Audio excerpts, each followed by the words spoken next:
À la lisière des hauts plateaux du Yémen et du grand désert d'Arabie, dans un site jadis moins aride et que l'ingéniosité de l'homme avait su transformer en splendide verger, une brillante civilisation a surgi il y a quelque 3000 ans.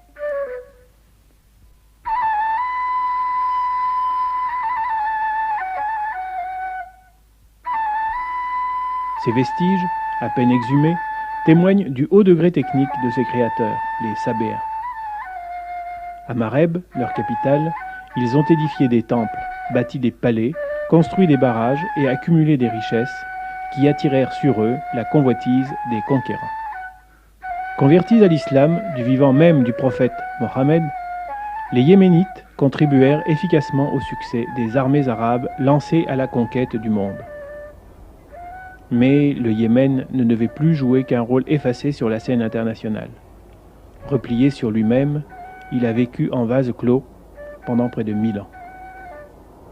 Proclamée le 26 septembre 1962, la République arabe du Yémen s'ouvre au monde moderne.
On aime flâner dans les souks qui regorgent de produits de toutes sortes, notamment de ceux qui faisaient jadis la réputation de cette partie de l'Arabie heureuse, les aromates.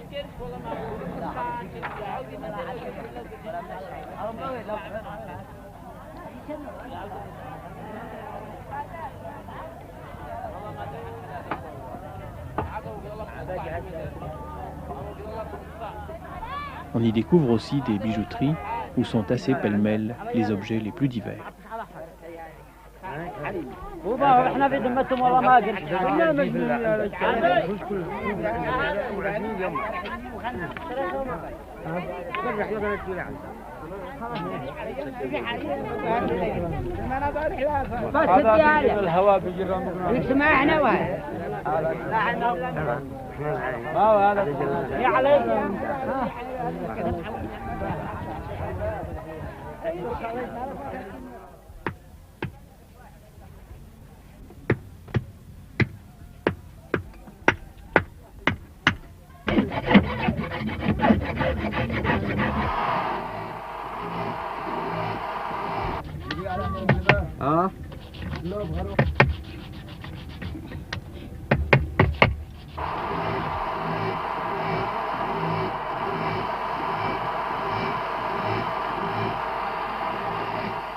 La fabrication du poignard yéménite, appelé jambiya, continue selon la technique traditionnelle.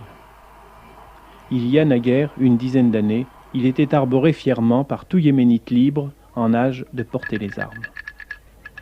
Redoutable pour l'attaque et la défense, il est devenu aujourd'hui, pour les autochtones, un ornement, symbole de liberté et, pour les étrangers, un objet de collection.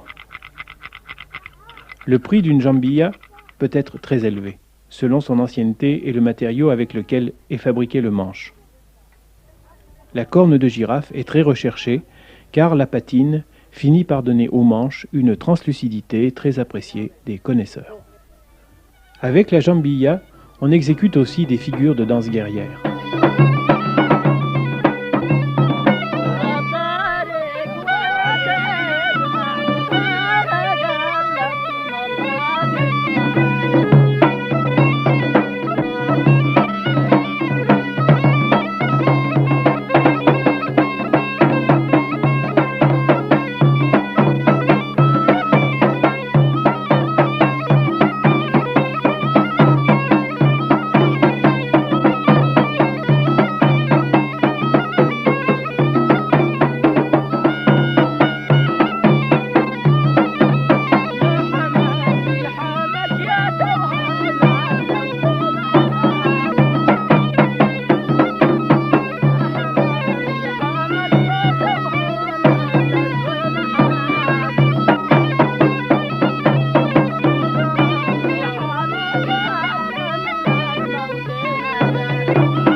Yéménite ne se sépare presque jamais de sa jambilla. Il la garde sur lui-même lors des réunions amicales durant lesquelles il s'adonne à son passe-temps favori, la mastication du khat, plante euphorisante dont il mâche plusieurs heures durant les feuilles tendres et les jeunes pousses. Pour en accentuer les effets, il fume la cigarette ou le narguilé, qui produit, quand on aspire, un bruit caractéristique par suite du passage de la fumée dans l'eau.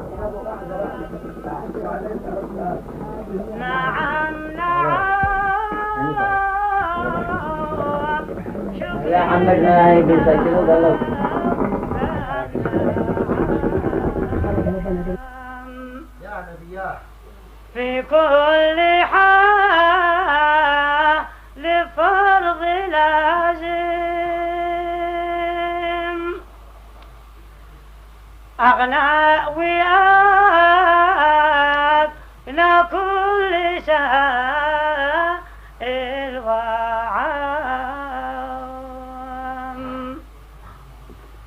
أغنى وياك لكل سائل وعام بالجود أصنع في العوالم. La fabrication du tube de narguilé exige une dextérité remarquable. Avec un archet et un long forêt, l'artisan transperce un tuyau de bois dont le diamètre est inférieur par endroits à 3 cm.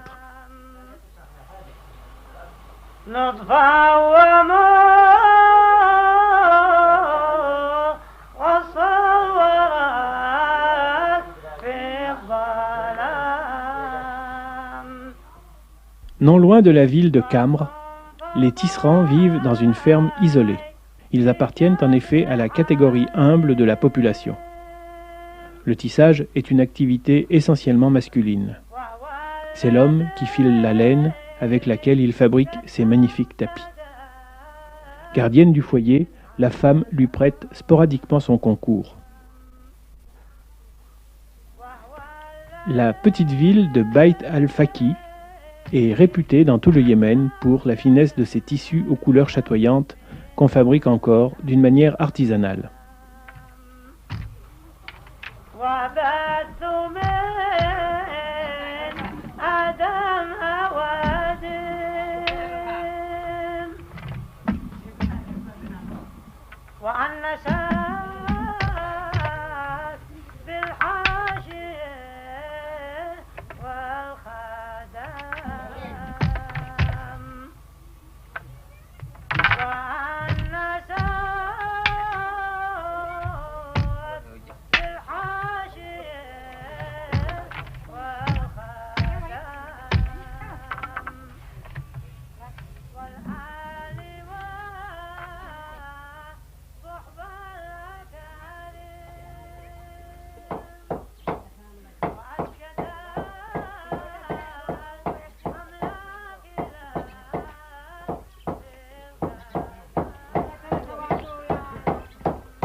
Les tissus teints en indigo étaient très prisés des paysans yéménites. Le grand centre de fabrication était Zabid, ville de la plaine côtière qui comptait quelques 300 teintureries. Aujourd'hui, il n'en reste plus que 3. Les goûts ont évolué depuis qu'une usine ultramoderne offre à une clientèle avide de changements un grand choix de coloris.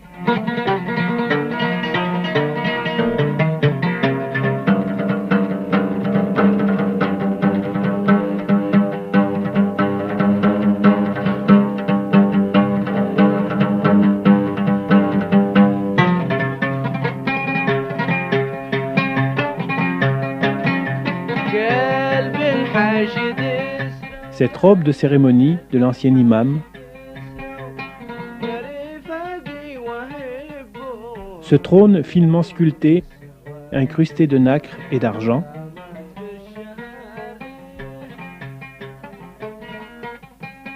Cette stèle funéraire en argent massif, sur laquelle on lit le nom d'Allah, ainsi que d'autres chefs-d'œuvre de l'activité artisanale yéménite, sont exposés au Musée national de Sanaa.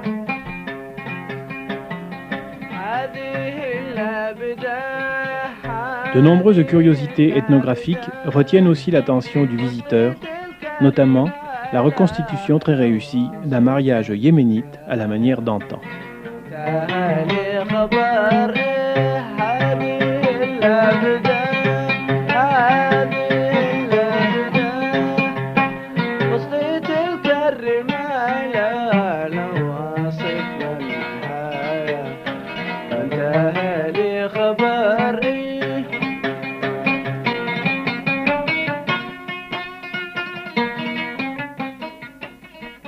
Toujours en retard sur la ville, la campagne fait montre d'un plus grand attachement aux méthodes ancestrales.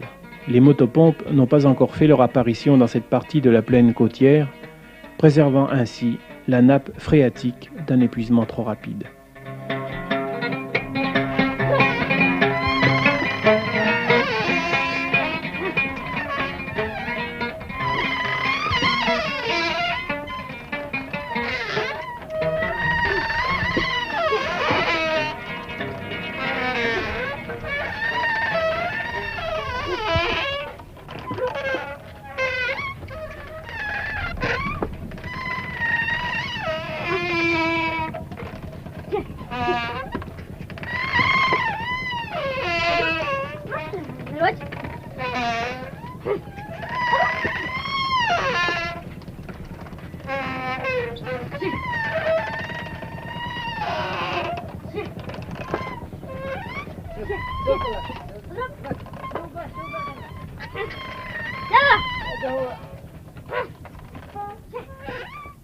Les pressoirs à huile actionnés par des chameaux ne sont pas rares au Yémen.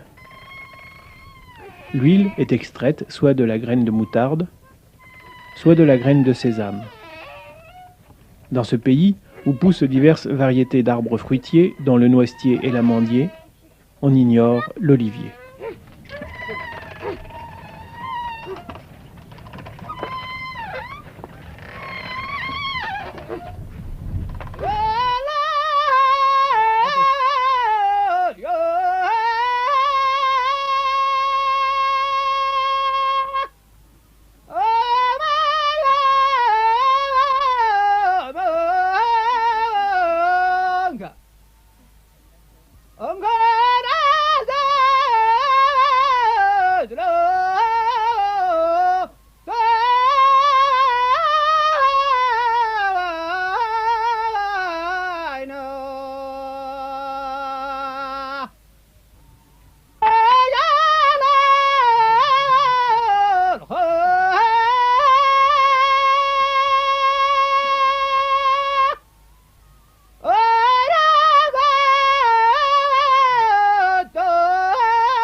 Introduit après l'automobile, le tracteur transforme à son tour l'économie traditionnelle.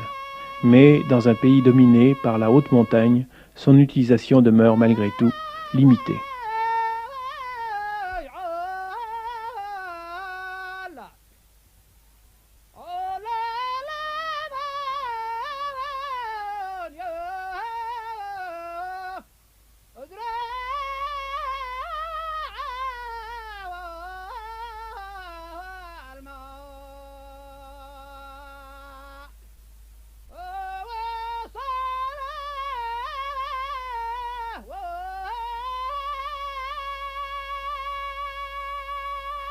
Grâce à la culture en terrasse, les bourgs isolés des hauts plateaux ont longtemps vécu en économie fermée. Aujourd'hui, le khat constitue une de leurs principales sources de revenus. Dans chaque région du Yémen, les marchés hebdomadaires se succèdent les uns aux autres de manière à couvrir tous les jours de la semaine. Hormis les grandes localités qui donnent leur nom au marché, celui-ci est souvent désigné par le nom du jour où il se tient.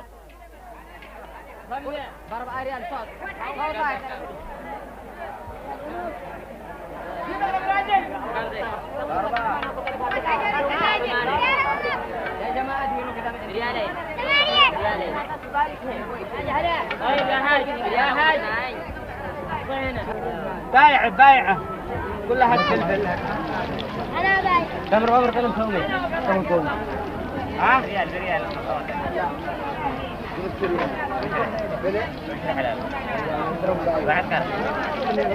اقرب وقت كذا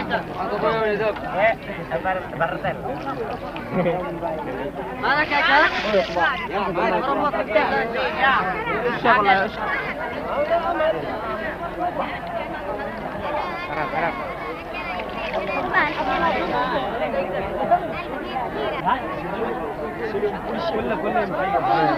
البيت كذاك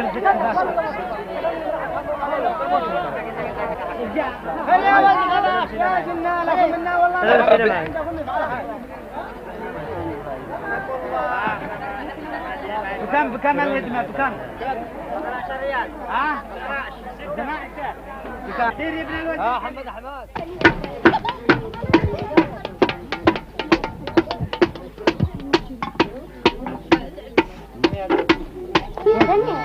ماشي البس بحاجة ياخذ كذا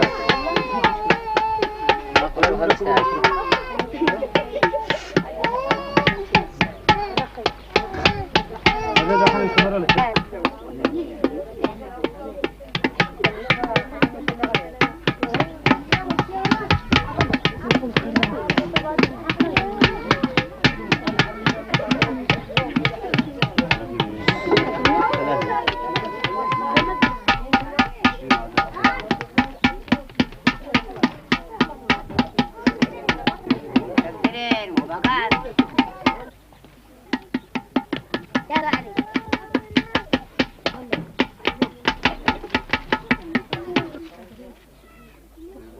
Dans cette région du Yémen, la poterie est modelée au battoir.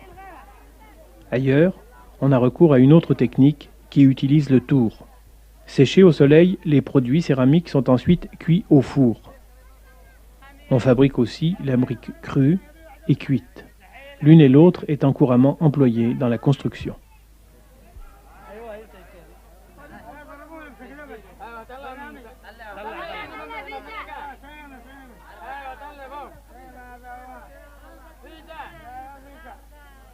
Zabid, ville du 8e siècle, jadis universitaire, est presque entièrement construite en briques.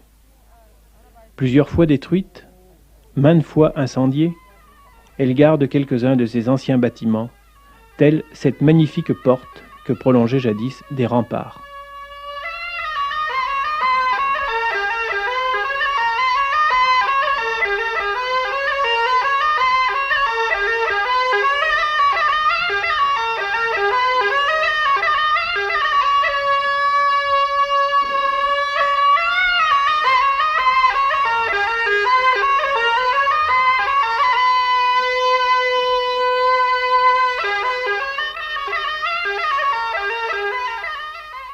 À la frontière de l'Arabie saoudite, Saada, la ville la plus septentrionale du Yémen, utilise pour ses constructions essentiellement le pisé. À l'exception de quelques palais et édifices publics, les maisons de Saada, généralement basses, ont rarement plus de 4 étages.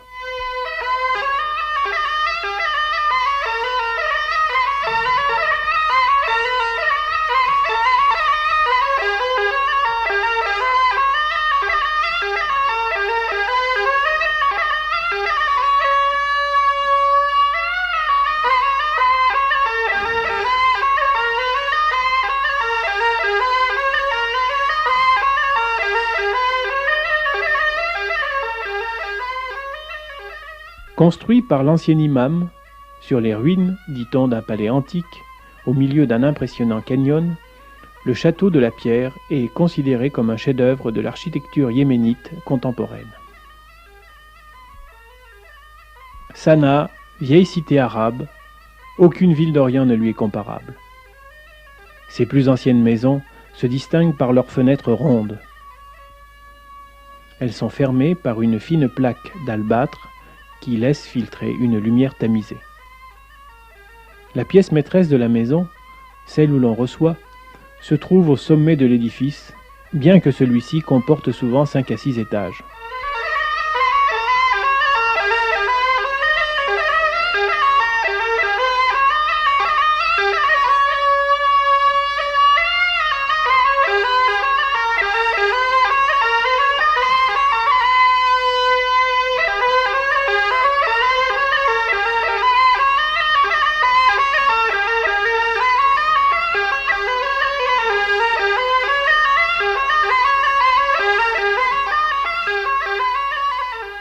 La magnifique porte du Yémen permet d'accéder directement au marché et à la vieille cité, véritable musée vivant qui n'a guère changé depuis le Moyen Âge.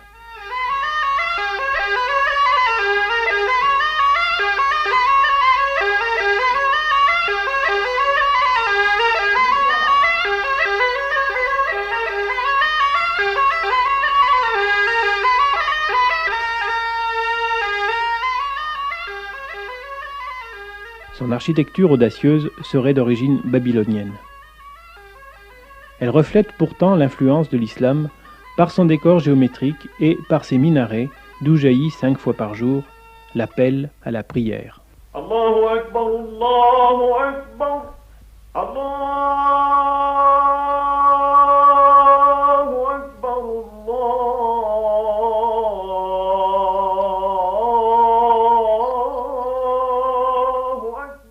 Au XVe siècle, Zabid comptait 336 mosquées et écoles coraniques. Aujourd'hui, elle n'en possède que 80. Sa grande mosquée, aux colonnes imposantes, date du début du XIe siècle. Admirable de proportions en dépit de sa masse, il s'en dégage une impression de force, comme si cette mosquée avait été créée pour l'éternité.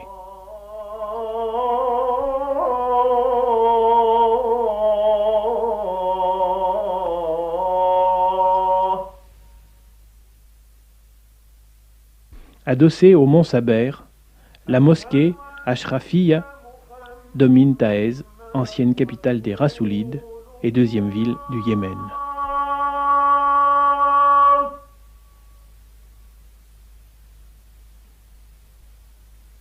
Ashhadu anna Muhammadan Rasulullah.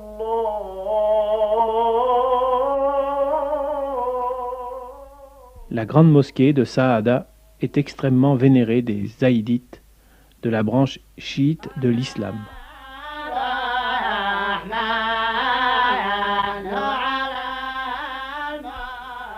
Elle contient en effet les restes du fondateur de leur secte, l'illustre imam al-Hadi, mort il y a plus de 1000 ans. Il s'agit donc d'un véritable sanctuaire.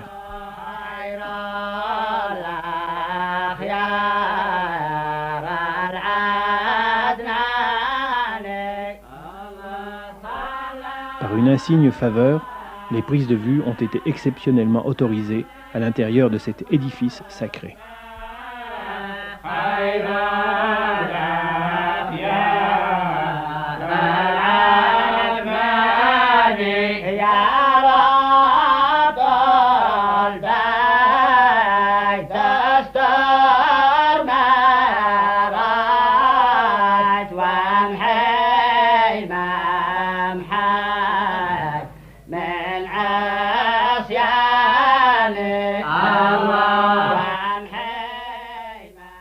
Par la place qu'elle accorde aux espaces découverts, notamment à la cour, la mosquée souligne l'importance du facteur géographique et du climat sur l'architecture. L'art arabe est essentiellement religieux. La représentation figurée des êtres vivants étant condamnée par l'islam, l'artiste invente des formes géométriques plus ou moins étrangères à la nature.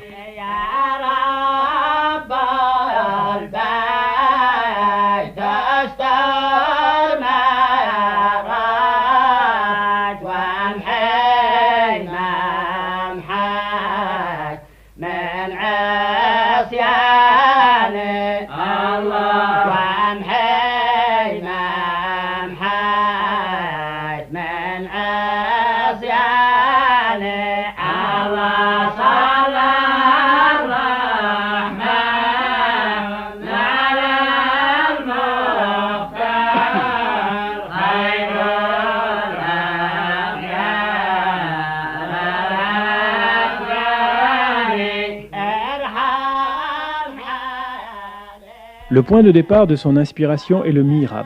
C'est une niche vide qui indique la direction de la Mecque, vers laquelle les fidèles se tournent quand ils font la prière. La décoration s'organise à partir de ce point central et irradie en tous sens. Des arabesques où l'épigraphie se mélange aux figures géométriques permettent à l'artiste de s'exprimer sans avoir à imiter le monde vivant.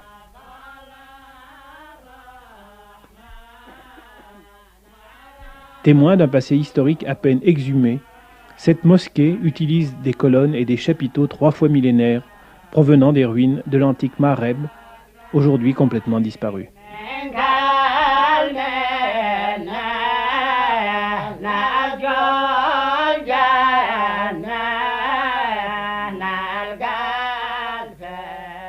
Une autre cité, répondant au même nom, a remplacé la première. Sévèrement touchée par la guerre civile yéménite, elle a été à son tour abandonnée.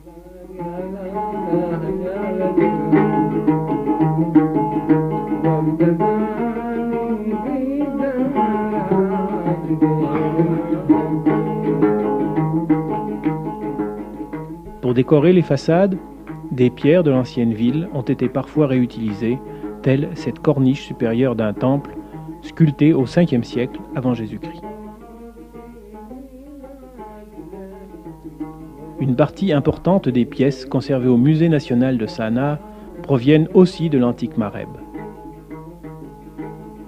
Sur ces stèles votives, destinées à un temple, figure l'emblème du dieu auquel on s'est adressé. Le dieu lune Al-Makka avait pour symbole le bouquetin, le lion et le taureau.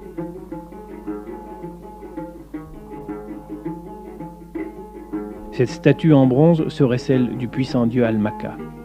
Drapée de son emblème, une peau de lion dont les pattes sont croisées sur sa poitrine.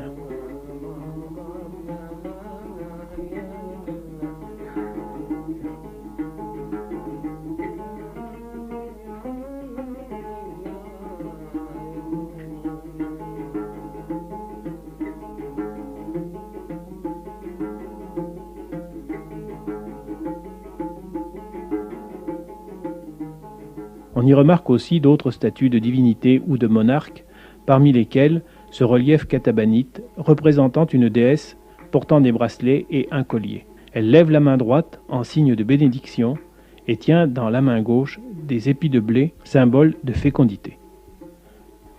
Plusieurs têtes funéraires de basse époque montrent aussi le haut degré d'épanouissement de l'art sud-arabe. Les pupilles et les sourcils étaient incrustés.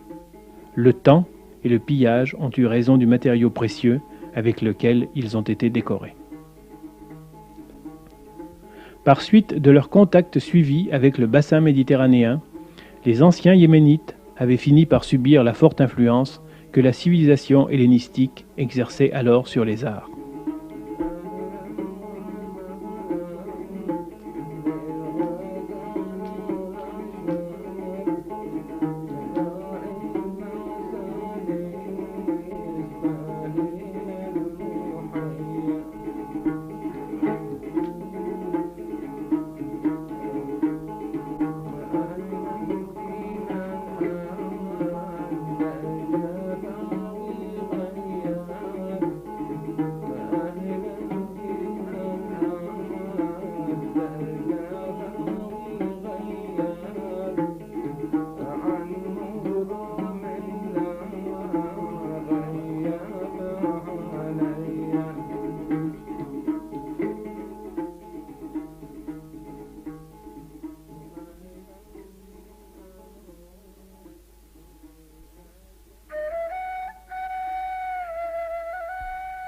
Peuple à écriture, les anciens yéménites avaient le souci de renseigner les générations futures sur leurs principales réalisations. La célèbre digue de Mareb, qui défiait le temps pendant plus de 1000 ans, date du 5e siècle avant Jésus-Christ. Elle avait 600 mètres de longueur sur 14 mètres de hauteur. De cet imposant ouvrage d'art, il ne subsiste que 2 môles et une partie du mur de retenue. Mais ces vestiges, comme ces colonnes du temple d'Al-Makka, plus connu aujourd'hui sous le nom du temple de Balkis, témoignent du génie yéménite en architecture.